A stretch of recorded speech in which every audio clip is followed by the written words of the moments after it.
بسم اللہ الرحمن الرحیم۔ معزز ناظرین اکرام، السلام علیکم ورحمۃ اللہ وبرکاتہ۔ معزز ناظرین و سامعین، آج کی ویڈیو میں ہم جس چیز کو سمجھیں گے وہ ہے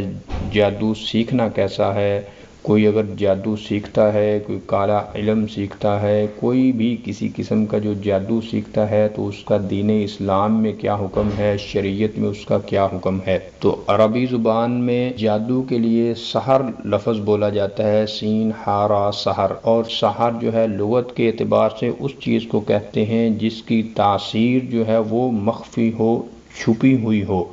جس چیز کا، جس اثر کا لوگوں کو پتہ نہ چل سکے، اور اس معنی کے اعتبار سے کہ ہر اس چیز کو سحر کہا جاتا ہے، اور لغت کے اس معنی کے اعتبار سے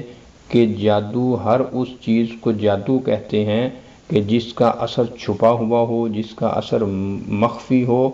اس میں علم نجوم بھی آ جاتا ہے اور علم کہانت بھی اس میں شامل ہو جاتا ہے، بلکہ وعظ اور تقریر کو بھی، بیان کو بھی اس چیز میں شامل کیا گیا ہے، جیسا کہ حضور نبی کریم صلی اللہ علیہ وسلم کا فرمان علی شان ہے، ان من البیان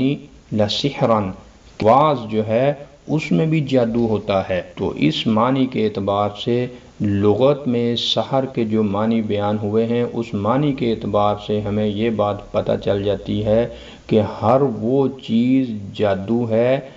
جس کا اثر جو ہے مخفی ہے، ہر وہ چیز جو مخفی طریقے سے، چھپے ہوئے طریقے سے اثر انداز ہو، وہ سحر ہے، وہ جادو کہلائے گی۔ اور اصطلاح میں جو عموماً ہم لوگ جانتے ہیں، آپ لوگ سمجھتے ہیں، ہمارے معاشرے میں لوگوں میں جادو، سحر جس چیز کو بولا جاتا ہے، اس کی تعریف یہ ہے کہ علماء نے اس کی تعریف اس طرح کی ہے کہ جادو سے مراد، سحر سے مراد منتر، تعویذات اور گرہ لگانا جو دلوں،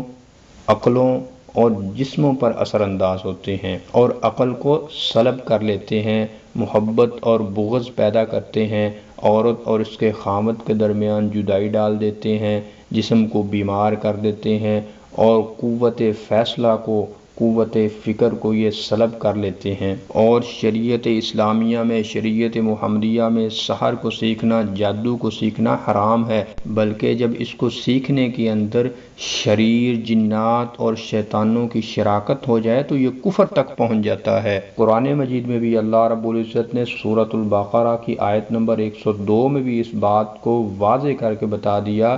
اللہ رب العزت نے جب دو فرشتوں ہاروت اور ماروت کو بابل شہر میں اتارا لوگوں کی آزمائش کے لیے، اور لوگ جب ان سے جادو سیکھنے کے لیے آتے تھے ہاروت اور ماروت سے، تو وہ دونوں فرشتے لوگوں کو سب سے پہلے یہی بات بتاتے تھے کہ انما نحن فتنۃ فلا تکفر، کہ اے لوگوں، ہم تمہارے لیے آزمائش ہیں، ہم تمہارے لیے فتنہ ہے، کفر نہ کرو۔ تو اس آیت مبارکہ سے بھی ہمیں اس بات کا پتہ چلتا ہے کہ اس قسم کا جادو جس میں شیاطین کی، شریر، جنات کی شراکت ہو، اس کو سیکھنا کفر ہے، اس کا استعمال بھی کفر ہے اور مخلوق کے اوپر ظلم اور زیادتی ہے۔ لہٰذا دین اسلام میں ساحر کو، جادو کرنے والے کو، اگر اس کا جادو، اس کا سحر ایسی وجہ پر ہو جس سے وہ کافر ہو جاتا ہے، اس کا کفر جو ہے وہ واضح طور پر نظر آ رہا ہے، تو ایسے ساحر کو، ایسے جادو کرنے والے کو یا تو ارتداد کی بنا پر، جرائم کی روک تھام کی بنا پر، یا حد کی بنا پر، جو اس نے گناہ کیا ہے، جو اس نے کفر کیا ہے، اس کی بنا پر قتل کیا جائے گا شریعت اسلامیہ میں، شریعت محمدیہ میں۔ اور اگر اس کا سحر، اس کا جادو جو ہے وہ درجہ کفر کو تو نہیں پہنچتا، لیکن اس کے باوجود بھی علماء نے اس بات پہ اتفاق کیا ہے کہ اس کا جادو جو ہے وہ درجہ کفر تک نہیں بھی پہنچتا تو اس کو حد کی بنا پر قتل کیا جائے گا، تاکہ اس کا جو شر ہے اس سے دوسرے مسلمان جو ہیں، دوسرے لوگ جو ہیں وہ بچ سکے، دوسرے مسلمان جو ہیں وہ اس کی تکلیف پہنچانے سے محفوظ رہیں۔ اور حافظ ابن کثیر رحمۃ اللہ علیہ نے بھی وَاتَّبَعُوا مَا تَتْلُو الشَّيَاطِينَ کے ترجمے میں، اس کی تفسیر میں یہی بات بیان کی ہے کہ جادو سیکھنے کو برا قرار دیا گیا ہے۔ اور صحیح مسلم میں بھی حضور نبی کریم صلی اللہ علیہ وسلم کا ارشاد گرامی ہے کہ من اتی عرافا او کاہنا فقد کفر بما انزل علی محمد صلی اللہ علیہ وسلم، جو شخص بھی کسی عراف کے پاس یا کاہن کے پاس گیا، اس نے محمد صلی اللہ علیہ وسلم پر نازل کی گئی شریعت کا انکار کر دیا، اس نے کفر کر دیا۔ اور اسی طرح سنن اربعہ میں بھی ایک حدیث مروی ہے کہ آقا علیہ الصلوۃ والسلام نے فرمایا من عقد عقدہ ونفث فیہا فقد کفر، جس نے گرہ باندھی، اس میں جھاڑ پھونک کی تو گویا اس نے کفر کیا۔ شیخ الاسلام ابن تیمیہ رحمۃ اللہ علیہ فرماتے ہیں کہ اللہ تعالیٰ نے اس بات کو واضح کر دیا ہے کہ جادو سیکھنے والے اس بات کو بخوبی جانتے ہیں کہ جادوگر کے لیے آخرت کی بھلائی میں سے کوئی حصہ نہیں، لیکن پھر بھی دنیا کے مال و متاع کے لیے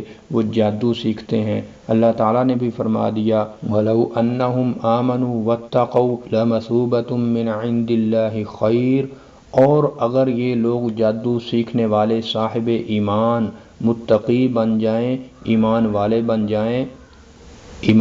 بن جائیں تو دنیا و آخرت میں اللہ تعالیٰ کی طرف سے بہتر ثواب انہیں ملتا۔ دنیا کی جاہ و حشمت اور مال و دولت کو حاصل کرنے کے لیے لوگ جادو سیکھتے ہیں اور اسے سیکھنے کے لیے کفر شرک کا ارتکاب بھی کرتے ہیں۔ صحیح بخاری میں بھی حضور نبی کریم صلی اللہ علیہ وسلم کے متعلق ایک حدیث ملتی ہے کہ حضور نبی کریم صلی اللہ علیہ وسلم نے فرمایا کہ اللہ تعالیٰ کے ساتھ شرک کرنے کو، جادو سیکھنے سکھانے کو، کسی کو ناحق قتل کرنے، سود کھانے، لڑائی سے بھاگنے اور پاک دامن مومن عورتوں پر تہمت لگانے کو بڑے بڑے گناہوں میں سے شمار کیا ہے۔ تو ناظرین اکرام، ان تمام دلائل سے یہ بات معلوم ہوئی کہ جادو سیکھنے کے لیے کفر شرک کا ارتکاب ضروری ہے، ورنہ اس کے بغیر بندہ جادو سیکھ ہی نہیں سکتا۔ تو معزز ناظرین و سامعین، یہ تھی آج کی ویڈیو۔ ملتی ہے نیکسٹ ویڈیو میں ایک نئے ٹاپک کے ساتھ۔ السلام علیکم ورحمۃ اللہ وبرکاتہ۔